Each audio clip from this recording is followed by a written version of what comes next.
Donc, bien aimés frères et sœurs dans le monde entier, merci de nous retrouver encore pour la suite de notre quête de révélation, l'éclaircissement de cette révélation sur la semence du serpent. Souvenez-vous, dans la précédente vidéo, nous nous sommes arrêtés sur, à Genèse chapitre 3, verset 21. On a identifié qui était l'arbre de vie, on a identifié que cet arbre de vie était la personne du Seigneur Jésus-Christ, c'est clair dans la Bible. 1 Jean chapitre 5, verset 11 à 12, et puis Jean chapitre 5, verset 46. Maintenant, nous sommes arrêtés à Genèse chapitre 3, après, oh là là, chaque fois je vais toujours appeler Frère Patrick, sauf Frère Alain Patrick, vous me manquez, s'il vous plaît, revenez-nous. Donc, nous sommes arrêtés dans Genèse chapitre 3, le verset 20 et 21, frère, souviens-toi, j'étais en train de dire dans ce verset-là, que l'Éternel Dieu, lorsque l'homme a péché, l'Éternel Dieu dit que voici, l'homme est devenu comme l'un de nous.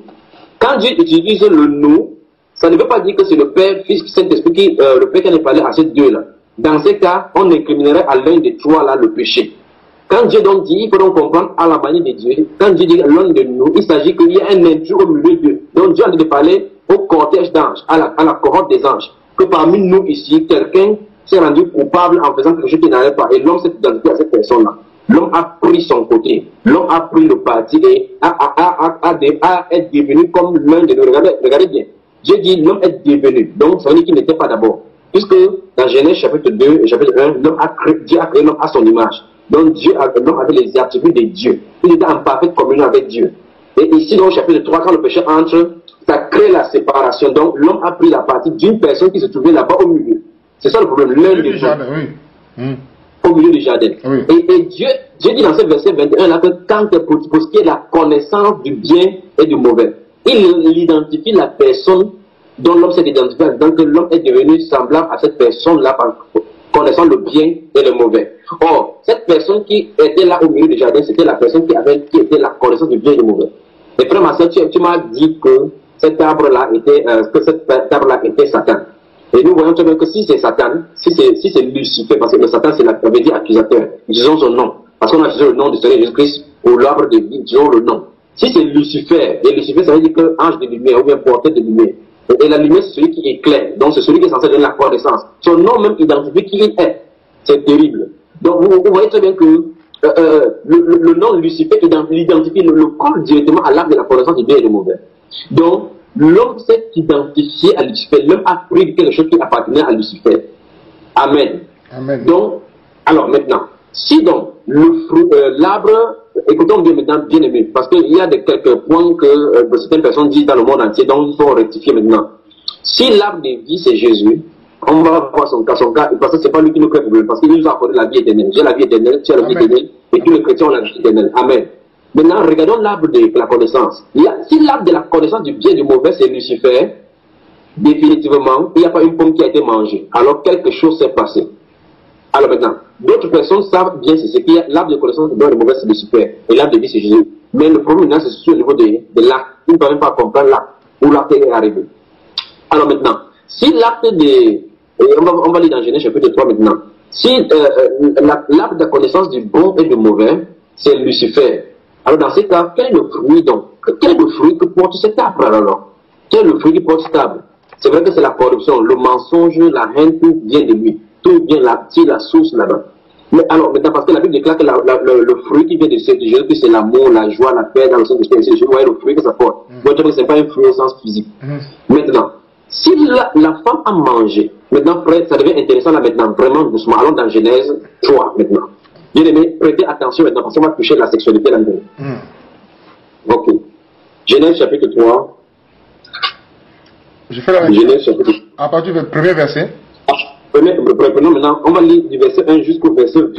Et puis on va s'arrêter là-bas, et puis on va en parler. Genèse chapitre 3, verset 1 à 20. Le serpent était le plus rusé de tous les animaux des champs que l'Éternel Dieu avait fait.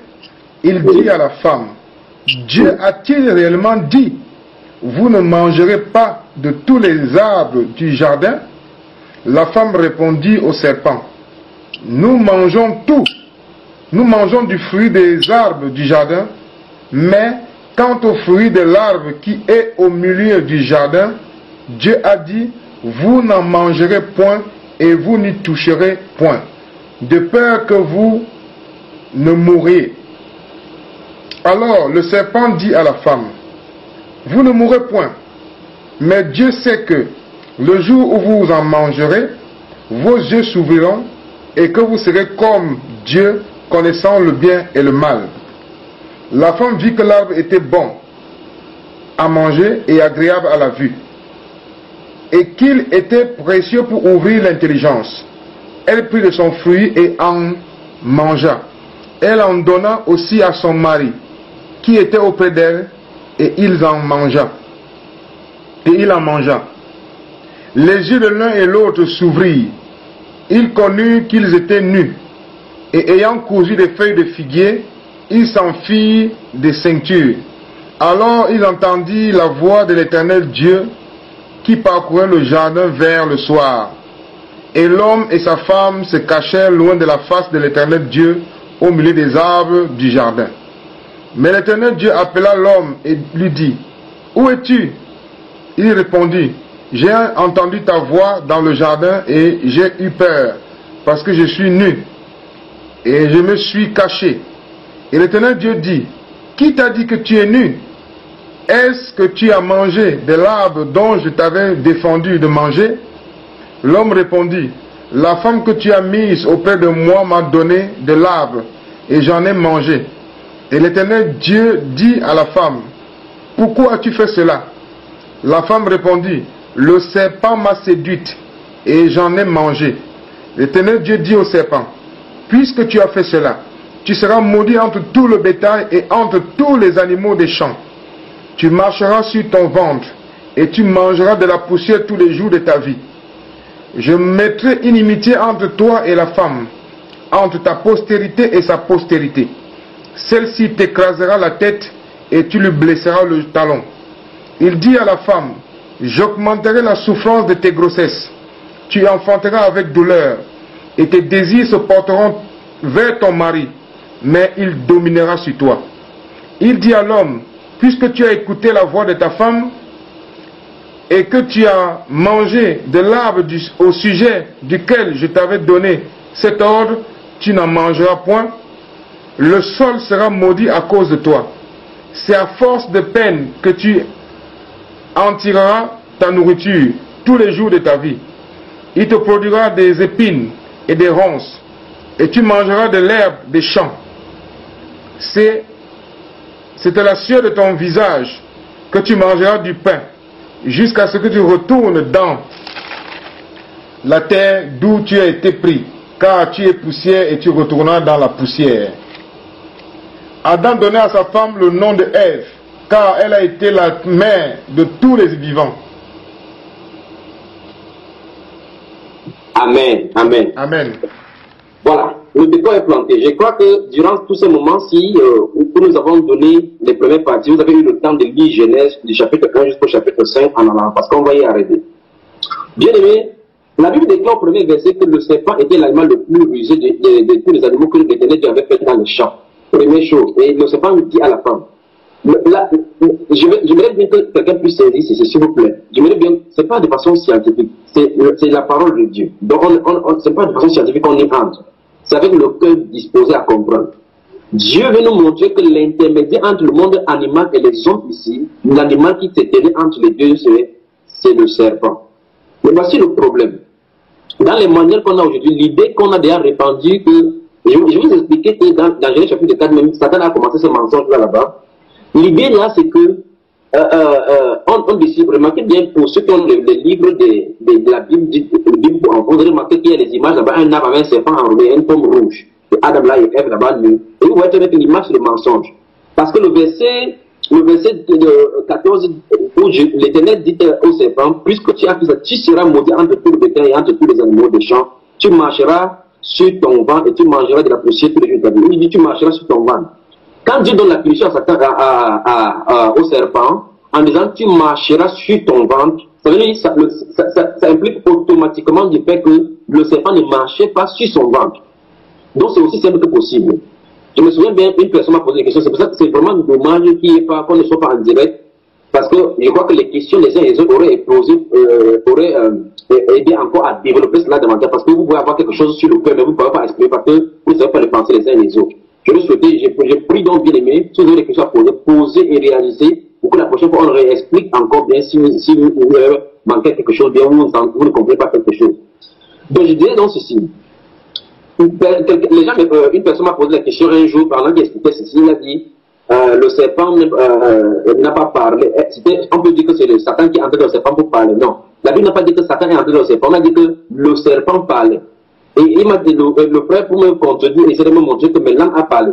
Mais je lui ai fait remarquer que c'est Dieu qui a ouvert. La Bible dit clairement que Dieu a ouvert la bouche de l'âne. L'âne n'a pas la capacité, la langue n'est pas articulée, le serpent n'est pas réglé pour qu'il puisse parler. Les seules personnes dans la création qui parlent en articulant les mots compréhensibles sont les hommes. Donc si cette créature qu'on appelle le serpent parlait distinctement, et on dit qu'il était le plus rusé, plus que tous les autres animaux, alors les constitutions étaient faites exactement comme pour les hommes pour pouvoir parler. Donc, et là-bas, si admettre que Satan est entré dans un homme pour parler, veut dire que Satan est un créateur. Satan ne peut pas créer. Satan ne peut pas ouvrir la bouche à un animal de parler. Il ne peut pas le faire. C'est le Dieu des armées qui peut le faire. Il peut ouvrir la bouche à l'âne de parler, et puis l'âne revient à son état. Mais ici, Dieu avait crié le serpent, et le serpent parlait. Dieu aimé, c'est ce qui est écrit. Donc l'animal le plus évolué, l'animal le plus évolué entre les hommes et l'oiseau et les animaux, ce n'est pas le chimpanzé, ami scientifique. C'est le serpent, dit la Bible. Vous pouvez mieux devenir au Dieu créateur que vous dites ce qu'il a fait, parce que c'est lui qui les a fait. Donc, ce serpent-là, alors s'il est proche de l'homme, alors voici donc la chose. On va venir sur le cas des jumeaux, là, pour toucher le rapport sexuel. S'il est proche de l'homme, alors forcément, la fécondation est possible. S'il est proche de l'homme, la fécondation est possible. Lorsque ceux qui voient les chromosomiques, vous allez remarquer que les chimpanzés, c'est aussi proche aussi des hommes. Je ne vais pas entrer dans le domaine scientifique, mais je vais entrer dans la révélation de la parole. Parce que dans le domaine scientifique, vous pouvez même malaxer là-bas. Mais dans la parole, si, c'est la parole de mon Dieu. Donc ici, la Bible déclare donc que la femme a répondu au serpent, nous mangeons du fruit des arbres du jardin. Remarquez très bien. Il dit, mais quant au fruit de l'arbre qui est au milieu du jardin, au fruit de l'arbre que Dieu a dit, vous n'en mangerez point, vous n'y toucherez point de peu que vous ne mourrez pas. C'est vrai qu'elle a ajouté, vous n'y toucherez point, c'est ce qui est là quelque chose. Une autre objection que les gens professent souvent ici dans cet enseignement si près, c'est que les gens posent la question sur cette question. Mais quand Dieu a dit à l'homme que tu ne mangerais pas de cet arbre, elle n'était pas là. Remarquons très bien une fois de plus. Frère, je sais que c'est difficile franchement de saisir. Dans la Bible, particulièrement dans la Genèse, il y a des choses se passent sur plusieurs années. C'est la première chose. La deuxième chose, c'est que si vous ne comprenez pas la façon de Dieu de faire, vous allez remarquer très bien, c'est comme si vous allez tirer la conclusion qu'il y a eu deux jours, parce que Dieu a créé l'homme, après il a formé l'homme. Pourtant, c'est deux chapitres différents. Chapitre 1, il crée l'homme, chapitre 2, il forme l'homme. Donc, à moins que vous admettez, vous savez très bien, c'est un seul homme que Dieu a fait dès le départ. Et on voit ici création, et en tout, pour que vous compreniez le langage biblique. Donc, quand Dieu dit ici, quand Dieu a dit à l'homme, tu ne mangeras pas le fruit de cet arbre-là, les gens disent que non, ok. Qu'est-ce qu'on veut dire que Satan a fait le rapport sexuel, que l'ange a fait, le serpent a fait le rapport sexuel avec Ève. Donc on veut dire que si Dieu a dit à Adam que ne mange pas de cet arbre, on veut dire que Satan pouvait pervertir en faisant l'homosexualité. Frère, même si c'était comme ça, on voit très bien qu'aujourd'hui, les animaux couchent avec les femmes. Chez vous, en Europe, là-bas et partout dans le monde entier, vous avez entendu des choses où les chiens ont couché avec des gens et ainsi de suite. Qu'est-ce qui se cache derrière? Vous avez entendu clairement que les hommes couchent avec des hommes, que Satan couche avec, que des gens ont couché. Mais c'est quand même curieux. Ça veut dire que même cela, ça veut dire que peut-être Satan pouvait passer par Adam pour faire l'homosexualité. Donc, c'est aussi possible. Mais, ce que je veux dire, c'est que la femme, je vais entrer dans le cadre de la femme et de ceux qu'on va parler de ces enseignements, la femme était en l'homme. Écoutez, bien aimé. La femme était en l'homme alors que Dieu les a créés. Parce que la Bible déclare, si vous lisez le Genèse chapitre 1, la Bible déclare qu'il les créa hommes et femmes. Donc, ça suppose que, allons-y d'abord près, avant de revenir. Chapitre 1. Chapitre 1 de Genèse. Maintenant, moi-même, je vais lire les versets 26 et 28. Juste les versets 26 à 27, chapitre 1 de Genèse. Regardons bien. Puis Dieu dit, faisons l'homme à notre image, selon notre ressemblance, et qu'il domine sur les poissons de la mer, sur les oiseaux du ciel, sur le bétail, sur toute la terre et sur tous les reptiles qui rampent sur la terre. Dieu, écoutez bien maintenant, Dieu créa l'homme à son image. Il le créa à l'image de Dieu. Il créa l'homme et la femme. Donc, on voit très bien que, vous voyez ici directement à la création, puisque l'homme qui a été créé est l'image de Dieu, c'est l'homme esprit. Donc, Dieu a créé l'homme et la femme ici, ils étaient esprits. Donc, l'esprit de l'homme, écoutez bien, l'esprit de l'homme et la femme étaient liés. Au chapitre 2, Dieu donc fait donc la forme humaine, cette forme-là, cette carcasse qu'on appelle la terre, cette carcasse dont vous voyez là maintenant, pour mettre ce corps-là à l'intérieur, le corps spirituel à l'intérieur. Et maintenant, Dieu va entrer dans le développement pour dire, après que l'homme ait donné le nom aux animaux, il a vu qu'il n'y a pas d'être semblable. Alors Dieu l'a fait tomber dans le sommeil. Écoutez, mes bien-aimés, vous qui ne comprenez pas. Dieu a fait la chirurgie donc sur les côtes pour enlever, pour extraire cette partie de l'homme qui était, la femme qui se trouvait à l'intérieur. Peut-être si c'est ça veut dire que si la révélation vous semble compliquée, je vais vous expliquer simplement avec Christ pour que vous saisissiez. Bien, mais avez-vous déjà posé la question où se trouvait l'église quand Christ était ici sur la terre? Vraiment, avez-vous déjà, est-ce que toi-même tu as posé la question là-dessus où se trouvait l'église? Elle n'existait pas encore. En fait, l'existence physique, ce n'était pas possible, mais quand Jésus de Nazareth marchait sur les bords de la Galilée, les rives de la Tibériade en prêchant la bonne nouvelle, l'église se trouvait à l'intérieur de lui. Amen, amen, amen, nous y voilà. En fait, ce qui s'est passé dans la Genèse, je vous ai dit que l'évangile se trouve à l'intérieur. Écoutez bien aimés, la Bible déclare que Jésus est le second Adam. Amen. Alors les types doivent se connaître. Si le second Adam, tout doit se passer de façon parfaite. Si Jésus donc a marché sur cette terre-ci, souvenez-vous de ceci, l'église est appelée son épouse. Son épouse se trouvait à l'intérieur alors qu'il marchait sur la terre. Oh mon Dieu, c'est merveilleux. Maintenant, pour que son épouse puisse sortir à l'intérieur de lui, il fallait qu'il passe par ce sommeil-là. Et la Bible déclare que Adam lui-même est passé par un sommeil. Et Dieu a fait la chirurgie pour retirer Adam de cette côte-là, pour retirer Ève à l'intérieur de lui. Sa femme, son épouse. Dieu a fait que Christ se couche à la croix. Remarquez très bien qu'à la croix, on a piqué ses côtes encore. Oh là là, on a piqué sa côte pour que l'église puisse sortir. Alléluia. Afin de la sanctifier, pour présenter cette église sans tache ni rien de semblable. Donc, les types doivent se coller. Si Christ avec son église à l'intérieur avant d'aller à la croix pour qu'il puisse sortir, pour qu'elle puisse son épouse puisse sortir à l'intérieur de lui, il faut qu'il passe par le sommeil. Ainsi, en être du premier Adam qui a dû passer par le premier sommeil, par un sommeil pour que l'épouse sorte. Remarquons très bien que quand Adam s'est réveillé, l'épouse était à côté d'elle. À l'instant où Christ est sorti de la croix, lorsqu'il est sorti de la résurrection, l'église est née. Maintenant, on ne peut pas faire autrement. Les types doivent coller. Donc, si c'est difficile pour que vous, quand je dis que Adam, l'esprit de Adam de Ève était dans Adam. Dieu a dû faire extraire cet esprit. Ne criez pas au scandale. C'est dans la Bible, c'est déroulé dans la Bible. Alléluia. Ainsi, chaque homme qui se marie, ta femme se trouve à l'intérieur de toi. Dieu la manifeste tout simplement. Donc, c'est ça. Donc, mon frère bien-aimé, vous qui posez la question en disant que Dieu a donné l'interdiction à l'homme alors que la femme n'était pas encore là. Je vous invite de lire encore Genèse chapitre 1. Il avait déjà créé l'homme et la femme. De ma part de frère, regardons encore bien cela. Verset 27 encore, regardons bien. Dieu créa l'homme à son image. Verset 27 du chapitre 1. Il le créa à l'image de Dieu. Il créa l'homme et la femme. Dieu les bénit et Dieu leur dit, soyez féconds, multipliez, remplissez la terre et l'assujettissez et dominez sur les poissons de la mer, sur les oiseaux du ciel et sur tout animal qui se meurt sur la terre. Alléluia. Amen. Maintenant, remarquons très bien que l'une des choses qu'il ne faut pas comprendre, c'est qu'on ne dit pas que la relation sexuelle c'est un péché. J'aimerais bien que ça soit clair. Ce n'est pas le fait que les rapports sexuels soient un péché. C'est le fait que un intrus est venu entrer faire ce rapport alors qu'il n'avait pas le droit. L'homme et la femme étaient légalement mariés devant Dieu. Donc si Adam et Ève faisaient le rapport sexuel, ils n'étaient pas coupables devant le Seigneur. Mais le problème c'est que la Bible montre que l'intrus, Satan, ou bien le serpent est entré avant que Adam le fasse. Je vais vous montrer cela. Donc pour ceux qui disent que non, au chapitre 2, Dieu a donné l'interdiction à l'homme alors que la femme n'était pas là-bas. Je vous invite donc à rentrer dans le chapitre 1 et me montrer où se trouve la femme. La femme était là, donc quand Dieu donnait cette interdiction, il disait à l'homme et à la femme. Dieu parlait à l'homme parce que c'est l'homme qui est le chef de la famille. Alléluia. Voilà pourquoi il s'est adressé à l'homme. Alléluia. Amen. Donc, maintenant, écoutez bien, pour que vous saisissiez encore ça bien aimé, je vais vous expliquer encore. Permettez-moi d'expliquer ici. Ce qui s'est passé entre Adam, Ève, le serpent, c'est la même chose qui s'est passé entre Joseph, Marie et Jésus. Je vais vous expliquer.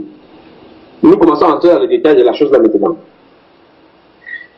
Remarquez que lorsque Marie était fiancée à Joseph, avant qu'ils n'eussent habité ensemble, ils n'étaient pas encore connus. C'est le temps où la Bible utilise connaître, c'est-à-dire qu'ils n'ont pas eu de rapport sexuel ensemble. La Bible déclare que Marie se trouvant enceinte par la vertu du Saint-Esprit avant qu'ils n'eussent habité ensemble. Pourquoi Dieu a choisi une vierge comme ça? Remarquez, je vous ai dit que Dieu est lumière. Quand il promet quelque chose, il le fait. Il a dit dans Ésaïe 7:14 que la vierge enfantera. Comment la vierge va enfanter? Et pourquoi il n'a pas choisi une vierge qui n'était pas mariée? Pourquoi il fallait qu'un homme soit à côté de cette vierge? Parce que dès le départ, mon cher ami, la femme Ève était vierge. Il fallait que ça soit corrigé de la même façon. La femme Ève était liée à un homme qui était son époux. Regardez bien quand l'ange va venir dans le songe, malgré qu'on utilise le mot fiancé, l'ange lui dit que ne crains pas de prendre Marie, ta femme, parce qu'ils sont liés déjà. Bien qu'ils ne se soient pas encore connus, ils sont liés.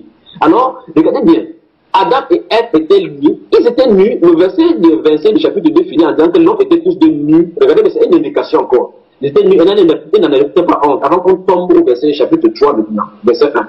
Ils étaient nus, ils n'avaient pas honte. Donc leur nudité ne leur causait pas de problème. Leur nudité ne leur causait pas de problème. Pourtant, c'était la perfection, frère. Alors, qu'est-ce qui va se passer? Les deux sont mariés. Un intrus vient s'infiltrer. Je vais démontrer cet intrus-là. Un intrus vient s'infiltrer avant que Adam va avec cette femme-là, avec la femme qui lui est propre. C'est là le problème. De la même façon, Joseph et Marie étaient liés. Le Seigneur, parce que je vais vous montrer, il y a la différence entre mon Seigneur, notre Seigneur, Dieu des armées, et Satan. Parce que Satan n'est pas une créature, c'est une créature, alors que Dieu peut parler et ça a accompli. Alors, Dieu est passé à l'intérieur de la femme sans violer le territoire qui est destiné à Joseph. C'est-à-dire quoi? Oh mon Dieu, c'est merveilleux, vous le dites, c'est merveilleux. Alléluia. Dieu est entré dans Marie pour faire sortir la sémence qui devait briser la tête de ces serpents-là, sans violer le territoire. Dieu voulait montrer à Satan que je peux faire la même chose que tu as fait sans violer le territoire, sans être coupable. Alléluia. Dieu n'a pas violé la loi du mariage. Satan, lui, il l'a violé. Il est entré dans un territoire qui n'était pas sien. Mes frères, voilà donc votre péché, c'est l'adultère. C'est l'adultère. Voilà pourquoi c'est le péché qui gouverne le monde. C'est l'adultère. Tous les autres péchés tirent leur ramification de là. C'est l'adultère. C'est l'adultère. C'est l'adultère. Le péché originel, c'est l'adultère. Le péché originel, c'est que quelqu'un est venu connaître la femme. Regardez très bien. On va voir dans les détails lors des sanctions, on va étudier doucement. Donc, Dieu est entré dans Marie. Le Saint-Esprit est venu sur Marie. Parce que voilà pourquoi cela a étonné. Le Saint-Esprit, tu es au couvert de ton ombre. Le Saint-Esprit viendra faire sa demeure. Voilà pourquoi le Saint-Enfant qui naîtra sera appelé le Fils de Dieu. Alléluia, le Fils de Dieu très haut. Amen. Maintenant, le verset 25 du chapitre 1 de Matthieu conclut en disant ceci. Marie demeurait enceinte. Regardez bien, frère. Est-ce que tu peux nous dire ça? Matthieu chapitre 1, le verset 25. La comparaison, le verset chapitre 1 finit là-bas, verset 25. Verset 25. Dieu fit des animaux de la terre. Non, Matthieu chapitre 1, le verset 25. Oui. Matthieu chapitre 1, verset 25. Oui. Matthieu chapitre 1, verset 25 dit ceci. Matthieu chapitre 1, verset 25. Jésus étant né à Bethléem, chapitre 1, verset 25. Oui. Mais il ne la connut point jusqu'à ce qu'elle ait enfanté un fils auquel il donna le nom de Jésus. Voilà, voilà. Donc, ça veut dire que Joseph et Marie n'ont pas eu de rapport sexuel jusqu'à ce que Jésus soit sorti de ses ventres là pour ne pas suivre cet enfant-là. Or, maintenant, ce verset implique automatiquement qu'après que Marie ait enfanté Jésus, Joseph a connu sa femme. La preuve en est qu'on voit ses enfants, c'est bien que l'Église catholique ne veut pas admettre que Marie, parce que par rapport à la doctrine, il veut admettre que Marie est toujours restée vierge. Il dit qu'il ne l'a pas connu jusqu'à ce que ça se passe. Le verset veut dire qu'après cela, ils l'ont fait. Donc, il veut seulement vous montrer une chose que le Saint-Enfant devait naître. Il fallait qu'il entre dans le pour réactiver, pour réarranger ce que le premier parent, Adam, a fait. Il fallait que ça se passe de la même façon pour arranger la situation.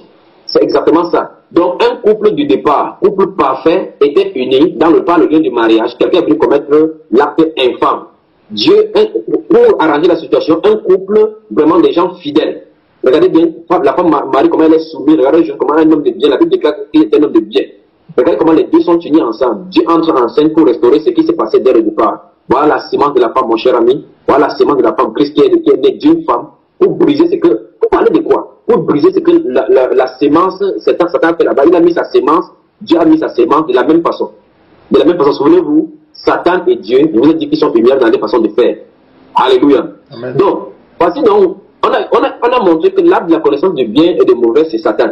Et regardons bien comment il séduit Satan là-bas. Donc, si vous dites que il séduit Ève là-bas, si vous dites que Dieu a donné cet ordre-là à l'homme, parce que dans Genèse chapitre 2, on voit comment il dit à l'homme que l'éternel Dieu dit à l'homme que vous tu mangeras de tous les arbres, mais cette arbre tu ne mangeras pas. Remarquez qu'au chapitre 1, on a dit aussi que Dieu a créé l'homme et la femme.